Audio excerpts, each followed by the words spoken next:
Unifikasi dan Kodifikasi Hukum oleh kelompok 5. Nama anggota adalah Valentin Rizky Putri Amalia, Wanda Yunita, Zima Aulia Faiza, Mustia Oktarini, Reni Puspitasari, Dian Oktaviani, Anastasia Dariska Maslia, dan Bayu Pratama.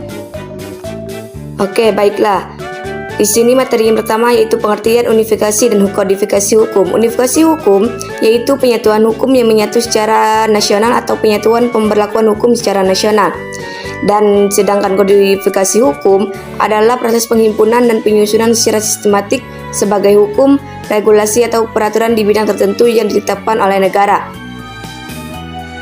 Unifikasi dan kodifikasi sebagai bagian dari ciri pokok hukum positif.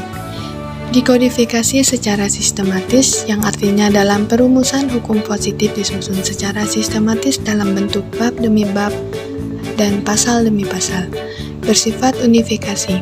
Pada umumnya, setiap undang-undang yang dikodifikasi selalu menganut wawasan yang bersifat unifikasi, yang artinya setiap aturan undang-undang tersebut berlaku secara menyeluruh bagi semua penduduk tanpa terkecuali.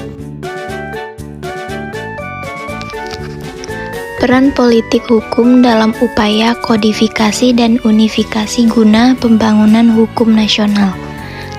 Upaya pembangunan hukum adalah upaya yang dilakukan untuk menemukan dasar, sifat, bentuk, dan asas-asas hukum nasional. Kebutuhan hukum dan perkembangan masyarakat sangat cepat sehingga perlu adanya kebijakan politik. Politik hukum berperan sebagai suatu kebijakan pemerintah serta diwujudkan dalam rangka pembangunan hukum nasional, berkenaan juga dengan pembangunan kesadaran hukum masyarakat, karena harus ada hubungan timbal balik antara penguasa dan warga negara. Unsur-unsur unifikasi dan kodifikasi hukum. Unsur dalam unifikasi hukum yaitu 1.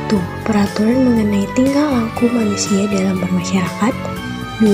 Peraturan tersebut dibuat oleh badan yang berwenang. 3. Peraturan itu secara umum bersifat pemaksa.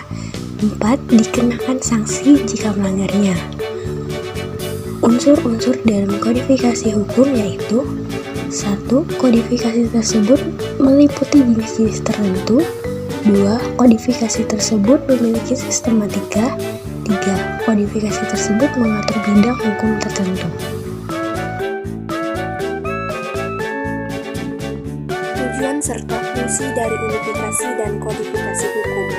Tujuan dan fungsi dilakukannya unifikasi suatu hukum terbagi atas 3 hal. Yang pertama, untuk menjamin kepastian hukum. Yang kedua, untuk lebih memudahkan masyarakat dalam mengetahui dan menaati hukum. Yang ketiga, mencegah beberapa hal buruk terjadi, seperti kesimpang siuran pengetahuan dan pengertian masyarakat tentang hukum dan mencegah terjadinya penyelewengan hukum. Lalu, tujuan dan fungsi dilakukannya kodifikasi suatu hukum yaitu untuk mencapai kesatuan hukum bagi seluruh masyarakat Indonesia dan memberi kepastian hukum, serta merupakan pembaharuan hukum untuk menyesuaikan dengan perkembangan yang terjadi dalam masyarakat. Unifikasi hukum adalah undang-undang perkawinan, di mana di setiap wilayah Indonesia memiliki adat tersendiri dalam hal perkawinan sebagai penyatuan dan penyeragaman hukum.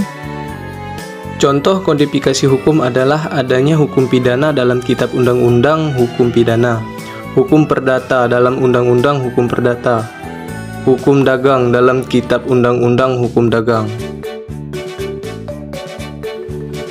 Persamaan dan perbedaan unifikasi dan kodifikasi hukum. Perbedaan antara unifikasi dan kodifikasi hukum. Unifikasi merupakan penyatuan hukum yang berlaku secara nasional atau penyatuan pemberlakuan hukum secara nasional. Sedangkan kodifikasi adalah pembukaan hukum dalam suatu kumpulan undang-undang dalam materi yang sama. Persamaan unifikasi dan kodifikasi hukum ialah sama-sama mengumpulkan atau menyatukan peraturan hukum. Sekian video pembelajaran unifikasi dan kodifikasi dari kelompok kami. Terima kasih.